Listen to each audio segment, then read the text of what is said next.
Hi guys, ഞാൻ നിങ്ങളെ പരിചയപ്പെടുത്തുന്നത് വാതക്കൊടി വേലിയില എന്ന സംഭവമാണ്. ഇതിട്ട് വെള്ളം തിളപ്പിക്കുക, നല്ലപോലെ വെട്ടി തിളപ്പിച്ചതിന് ശേഷം ഇതൊരു കളർ മാറി ഒരു ചെറിയൊരു യെല്ലോ കളറിലായി കിട്ടും. ആ വെള്ളം നമ്മൾ ചെറിയ ചൂടോട് കൂടി മേത്ത് വാരി പിടിക്കുകയോ അല്ലെങ്കിൽ അത് തിളപ്പിച്ച് വെള്ളത്തിൽ കുളിക്കുകയോ ചെയ്ത് കഴിഞ്ഞാൽ കൈക്കും കാലിനും ഉണ്ടാകുന്ന വേദനകൾ, തരിപ്പ്, അങ്ങനെയുള്ള കുറേ കാര്യങ്ങൾക്ക് നല്ലൊരു പച്ചമരുന്നാണിത്. ഇത് നിങ്ങൾ എവിടെ കണ്ടാലും ഇപ്പോൾ മഴ സീസണാകുമ്പോൾ നിറയെ ഉണ്ടാകും. ഇത് വേനൽക്കാലത്ത് ഇത് അങ്ങനെ കാണാം, വളരെ ചുരുക്കം മാത്രമേ ഉള്ളൂ. ചിലരിത് വീട്ടിൽ നട്ടുപിടിപ്പിക്കാറുണ്ട്.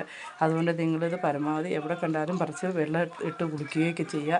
അതുപോലെ ലൈക്ക് ചെയ്യണം, സബ്സ്ക്രൈബ് ചെയ്യണം, ഷെയർ ചെയ്യണം. കിഡ്നി സംബന്ധമായിട്ടിരിക്കുന്ന എൻ്റെ മോൾക്ക് വേണ്ടി തുടങ്ങിയ ചാനലാണ്. നിങ്ങളെല്ലാവരുടെ സപ്പോർട്ട് ഉണ്ടെങ്കിൽ മാത്രമേ ഇതുള്ളൂ. എൻ്റെ ഒരു കുഞ്ഞ് ഫോണിരിക്കുന്നത് കൊണ്ട് ഞാൻ നിങ്ങളുടെ മുന്നിലേക്ക് ചെയ്യുന്ന ഒരു ചെറിയ ചെറിയ വീഡിയോയാണ്. എല്ലാവരും സപ്പോർട്ട് ചെയ്യണം കേട്ടോ, മറക്കരുത്. Okay, bye bye, see U.